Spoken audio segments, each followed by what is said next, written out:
بسم اللہ الرحمن الرحیم۔ دوستو، تاریخ انسانی میں یروشلم ایک واحد شہر ہے جو دنیا میں موجود سب سے بڑے اور اہم مذاہب یعنی مسلمان، عیسائی اور یہودیوں کے مذہبی لحاظ سے نہایت ہی اہمیت کے حامل اس شہر کی تاریخ نہایت ہی پرانی ہے، خاص کر یہودیوں کے لیے۔ اللہ نے اس قوم پر بے شمار انعامات کیے، انہی میں سے ایک تابوت سکینہ تھا۔ یہ شمشاد کی لکڑی کا صندوق تھا جو حضرت آدم علیہ السلام پہ نازل ہوا۔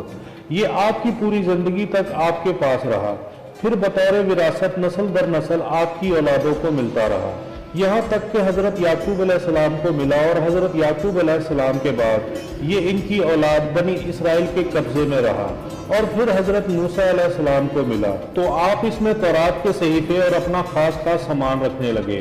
یہ بڑا ہی مقدس اور بابرکت صندوق تھا۔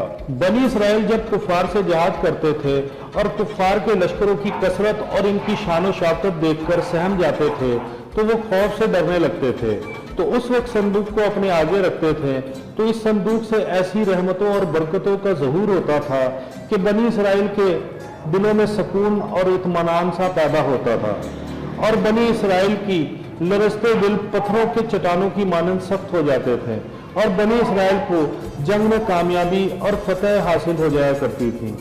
بنی اسرائیل میں جب کوئی اختلاف پیدا ہوتا تھا تو لوگ اسی صندوق سے فیصلے کرواتے تھے۔ صندوق سے فیصلے کی آواز اور فتح کی بشارت سنی جاتی تھی۔ بنی اسرائیل اس صندوق کو اپنے سامنے رکھ کر اور اس کو وسیلہ بنا کر دعائیں مانگتے تھے تو ان کی دعائیں قبول ہو جایا کرتی تھیں، بلاؤں کی مصیبتیں اور وباؤں کی آفتیں ٹل جایا کرتی تھیں۔ الغرض یہ صندوق یعنی تابوت سکینہ بنی اسرائیل کے لیے برکتوں اور رحمتوں کا خزانہ تھا اور نصرت خداوندی کے نزول کا نہایت مقدس اور بہترین ذریعہ تھا۔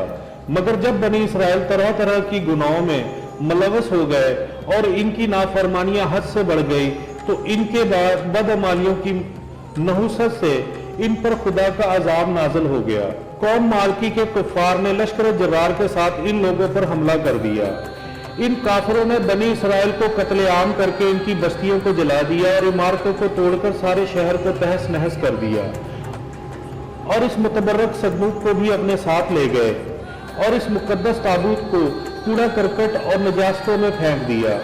اس بے ادبی پر قوم مالکی پر یہ وبا آ پڑا کہ یہ لوگ طرح طرح کی بیماریوں اور مصیبتوں میں پھنس گئے، یہاں تک کہ قوم مالکی کے 5 شہر دیکھتے ہی دیکھتے تباہ و برباد ہو گئے، یہاں تک کہ ان کافروں کو یہ یقین ہو گیا کہ یہ سب اس مقدس صندوق کی بے حرمتی کی وجہ سے ہوا ہے۔ چنانچہ ان لوگوں نے اس مقدس تابوت کو ایک بیل گاڑی میں لاد کر بیلوں کو بنی اسرائیل کی بستیوں کی طرف پھینک دیا۔ پھر اللہ تعالیٰ نے 4 فرشتوں کو بھیجا جنہوں نے اس مبارک صندوق کو اٹھا کر حضرت شمعیل علیہ السلام کی خدمت میں پیش کر دیا۔